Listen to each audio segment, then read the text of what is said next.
I caught my neighbor feeding my allergic child cookies over the fence. I ran out screaming. She laughed, she needs to toughen up. As my daughter's face swelled, I dialed 911. Her husband stood there and said, "This generation is weak." The paramedic turned to me and whispered. "We moved to Franklin, Tennessee, 2 years ago for peace. We wanted a backyard, good schools, and neighbors who waved but mostly kept to themselves." It was supposed to be a fresh start after everything that had happened with Lily's health. My daughter, Lily, is 8 years old and allergic to tree nuts and eggs. When I say allergic, I don't mean itchy throat allergic. I mean one wrong bite and she stops breathing. I've spent too many nights pacing emergency rooms while doctors work to keep her alive. We don't play around with food. I check every label, every snack. I even taught her how to ask, "Does this have nuts or eggs?" By the time she was 4, she knows the rules. The house next door to ours is owned by Rick and Jessica Ward. No kids, just 2 pit bulls and too many loud opinions. Jessica is the type who thinks she's the smartest person in the room, even when she's wrong. She posts nonstop on Facebook about how kids these days are soft and everyone's allergic to everything now. Give me a break. Rick's her echo. He doesn't say much, but when he does, it's always something smug or useless. I kept my distance. When we moved in, I introduced myself. They didn't even come to the door. Jessica cracked it open and said, "We're not really into small talk," and shut it again.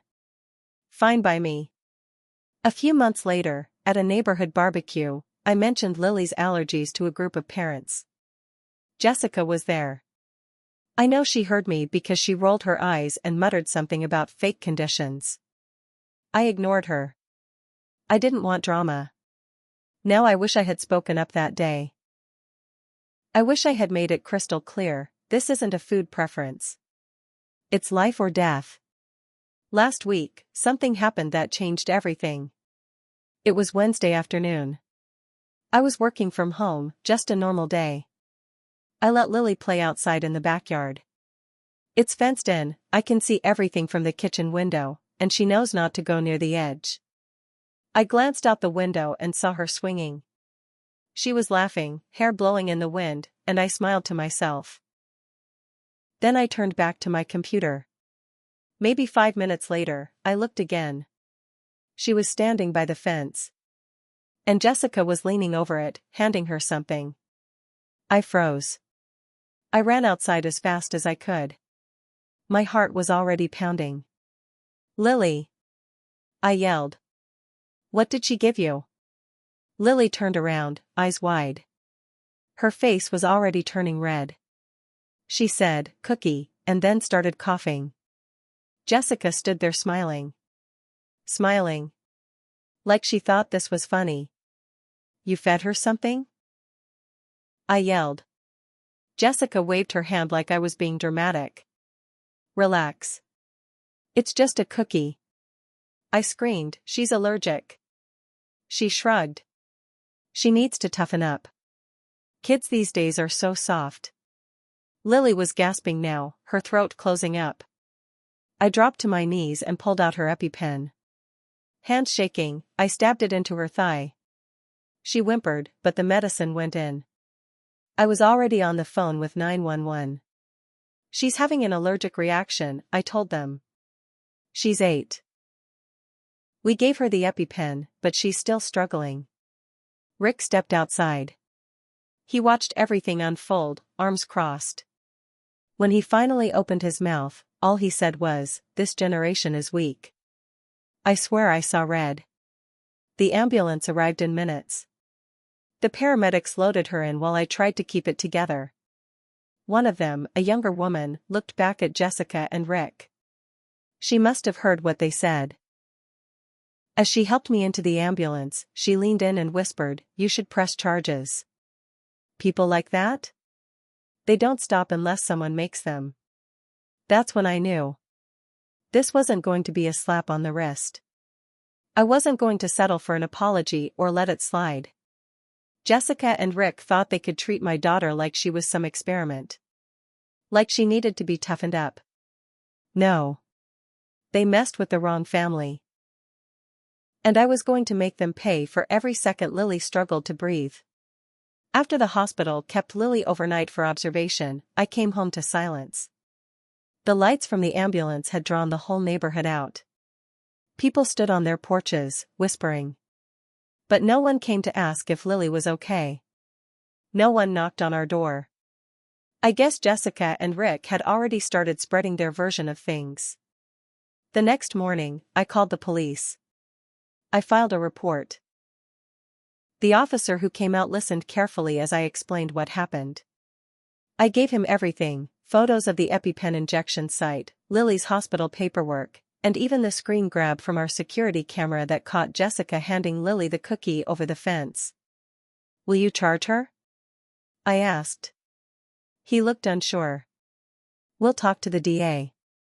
It could be considered reckless endangerment or even child endangerment. But proving intent is tricky unless she admitted she knew your daughter had allergies."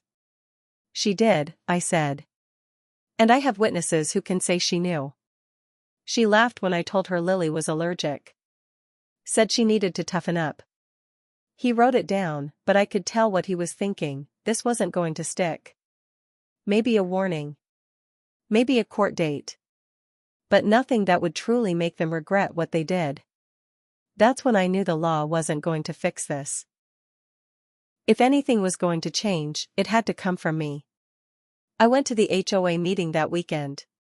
Rick and Jessica were there, sitting right up front like they ran the place. She had sunglasses on indoors, like she was someone famous. Rick leaned back in his chair, arms folded like always. I waited until the open floor portion. Then I stood up. "My daughter nearly died this week," I said loud and clear.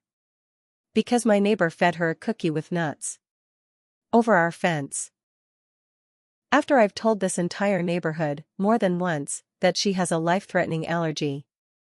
There was a pause. The room went quiet. Jessica spoke first. "Oh, come on.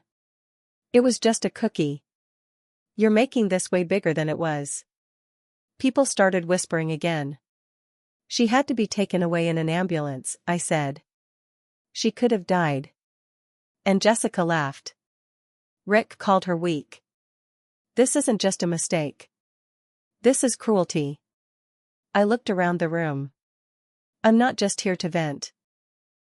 I want the HOA to take action. They violated my child's safety. I want a vote on whether they can stay in this community. That's when it started getting ugly. Rick stood up. "You can't kick someone out for giving a kid a cookie. This is insane." "No," I said. "But you can kick someone out for violating HOA safety guidelines and endangering children." I had read every line of our bylaws. There was a clause about creating a dangerous environment, especially for minors. The board agreed to review the incident. But Jessica wasn't done yet. She came to my house later that night. Knocked like it was no big deal. I didn't open the door. I talked through the camera. "Go away, Jessica." She looked right into the lens. "You think you're gonna ruin my life over this? Your kid's fine. Maybe don't raise her to be so fragile." Then she spit on my porch and walked away. That night, I started digging. I found her old Facebook posts. Screenshots of her ranting about fake allergies and how kids today need to toughen up. I printed them out. I found a mom in the neighborhood whose son has autism. She told me Jessica had made comments about him being too weird to be around normal kids. I asked if she'd be willing to share that. She said yes. Then I learned something else. Jessica wasn't just a neighborhood bully. She was a substitute teacher in a nearby school district. I found her LinkedIn. Her Instagram. Even a post she made last year bragging about giving her niece real food after her sister tried to keep her on a dairy-free diet. I started building a file. And when I was done, I sent it to the school board. To the superintendent. To the local newspaper. To every mom group I could find online. Suddenly, things started moving. Jessica was put on leave pending investigation. The HOA began getting calls from angry parents. And Rick? Well, he made the mistake of threatening me. "Drop this, or I'll make your life miserable," he said on my doorstep. I recorded him. And I gave that to the police. Still, I wasn't done. The file I built on Jessica grew bigger by the day. But then I got a call I didn't expect. It was from a woman named Trina. She said she used to live in the house behind the wards. She'd seen the online posts I made in the community groups and reached out. "I moved because of Jessica," she told me. "She was obsessed with how I raised my kids. Called the cops on me twice for neglect because my son plays outside barefoot. Told my daughter she needed to lose weight when she was only 10. That woman's dangerous." Trina still had texts, too. Jessica had messaged her nasty comments, screenshots she hadn't deleted. I asked if she'd be willing to give a statement. She said yes. She'd been waiting for someone to take Jessica down for years. That gave me more fuel. Meanwhile, Lily was still scared to go outside. Even after she recovered, she'd glance at the fence every time we opened the back door. I caught her crying one night in bed, whispering, "Why would she do that, Mommy? I didn't do anything wrong." I held her so tight. My little girl hadn't just been hurt, she'd been made to feel like her body, her needs, were a weakness. That's when the final straw hit. I got a letter in the mail from Rick and Jessica's lawyer. They were threatening to sue me for defamation. They claimed I had started a smear campaign and was causing emotional distress by making false accusations online and to the school district. That letter set something off in me I didn't even know was there. You try to kill my kid, then you play the victim? Fine. I went public.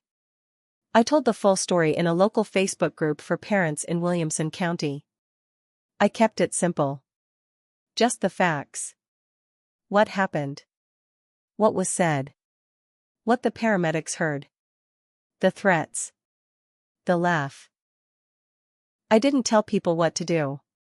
But within 48 hours, the post had over 900 comments. People shared their own horror stories. Neighbors who'd been bullied by the wards. Former co-workers of Jessica's who said she bragged about scaring straight kids with disabilities. Parents who'd seen her scream at children at school events. Then something strange happened. A man I didn't recognize knocked on my door. He introduced himself as Alan. Said he used to date Jessica years ago, back in Michigan. I was skeptical until he pulled out his phone and showed me a photo of them together. "I saw the post," he said. "I don't want anything from you. But I thought you should know, you're not the first person she's hurt." He told me that Jessica once tried to give his niece, who was diabetic, regular candy on Halloween as a joke. She ended up in the hospital. The family didn't press charges back then, they just cut ties. But Alan said he always regretted not saying something. Now he was willing to speak up. I recorded his story, too. I wasn't just collecting complaints anymore. I was building a case. Meanwhile, the school board's investigation started picking up steam. Parents wrote in. Teachers confirmed stories. She'd made comments about allergies being made up for attention. One parent said her child came home crying after Jessica mocked his asthma inhaler. Then came the knock on their door. Not from police. From reporters. A local station picked up the story. They blurred our faces, but the facts were all there. The allergic child, the neighbor's cookie, the ambulance, the laughing, the quote, "She needs to toughen up." The backlash hit them fast. Jessica was suspended from the school district indefinitely. Rick's job found out about his threat. He worked in insurance sales, and they didn't like his name being associated with what they called public hostility. He was let go. Their mailbox overflowed with letters. Some supportive. Most not. But it still wasn't enough for me. I wanted them to feel what we felt. To live with the fear. The shame. The the damage. And then one night, something happened I didn't expect, something that twisted this whole story in a way I didn't see coming. I got a call from an unknown number. I answered, and a young voice whispered, "You don't know me, but I'm their niece. And I think you should know what they did to my brother." Her name was Megan. She sounded like she was maybe 19, maybe 20. I could tell she was scared to talk, like she wasn't supposed to be calling me. She told me she was Rick's niece. Said she saw the news clip online and knew it was about her uncle and Jessica, even though the names were blurred. Then she dropped something I wasn't ready for. "They did the same thing to my little brother," she said. "Except he didn't make it." My hand froze on the phone. "What do you mean?" She took a deep breath. "When I was 12, my brother Tyler was 7. He had severe peanut allergies. Everyone in the family knew. One night, during a family visit, Jessica gave him a peanut butter candy. Said he needed to build immunity. He went into anaphylactic shock. My mom gave him the EpiPen, but it wasn't enough. He died on the way to the hospital." My knees buckled. I sat down on the kitchen floor. "My mom didn't press charges," she said. "The whole family begged her not to. They said it was an accident." Jessica cried, said she didn't know. But I heard her. I heard her say he needed to toughen up. That kids today are too soft. I was shaking. "Why are you telling me this now?" "Because I see what you're doing," she said. "And you're the only person who ever stood up to them." I couldn't live with myself if I didn't say something. I thanked her, asked if she'd be willing to write it down, even anonymously. She said she would. She sent me a message later that night, every word typed out, signed with just her first name. That was the final piece. The next day, I sent everything, to the police, to the HOA, to the school board, to the local paper. That week, the police opened a full investigation. Jessica was arrested for reckless endangerment and child endangerment. The DA agreed to press charges. Rick was named in a restraining order for the threat he made. They froze his accounts while an investigation into past harassment claims got opened at his former job. The HOA held an emergency vote. The Wards were expelled from the neighborhood. They had 30 days to sell their home and leave. People came forward with offers to help Lily, to support us. But something inside me still wasn't at peace. And that's where I'll admit my own part in all this. A few days before their deadline to move out, I did something I maybe shouldn't have. I mailed Jessica a box. Inside was a copy of Megan's typed statement. The hospital bill for Lily's ER visit. A photo of Lily with her swollen face and terrified eyes. And on top, I placed a single peanut butter cookie. Wrapped in plastic. With a note that said, "Still think it's just a cookie?" I didn't put a return address. I didn't threaten anyone. I didn't break a single law. But I made sure she'd feel it. That she'd remember. A week later, they were gone. House empty. For sale sign in the yard. I still walk past their place sometimes. Lily plays outside again now. She's still healing, but she smiles again. She swings high. And I watch the fence like a hawk. Because I learned something through all this. Some people can't be reasoned with. Some people only learn when it's too late. And if you're the one who sees the danger coming, you don't wait for someone else to act. You become the storm they never saw coming. And you make damn sure they never forget what they did.